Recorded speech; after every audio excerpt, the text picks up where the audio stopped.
How to fix liquid detected in lightning connector.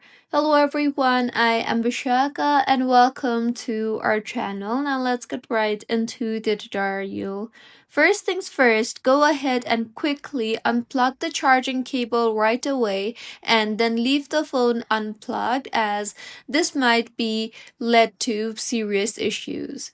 The next thing that you can do is place your iPhone port facing downwards and put it in a dry and well ventilated area and wait at least 30 minutes up to 24 hours if it got very wet. Make sure not to use hair dryer, heater, or microwave in order to dry your phone.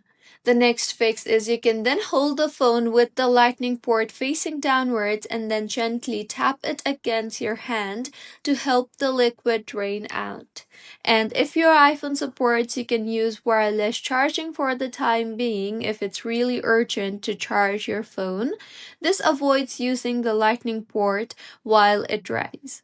Check again before charging and this time go ahead and plug in the cable, and if the warning is gone it is safe to charge, and if the warning is still there then you will have to wait longer. And if your issue is still not fixed, then you can go ahead and open App Store and then go ahead and download various liquid detector apps that the App Store has to offer in order to remove the water, or you can also open YouTube and play high gigahertz music in order to remove the sound available in YouTube.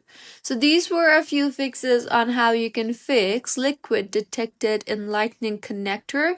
If you find this tutorial helpful, please like the video and do comment if you have any queries.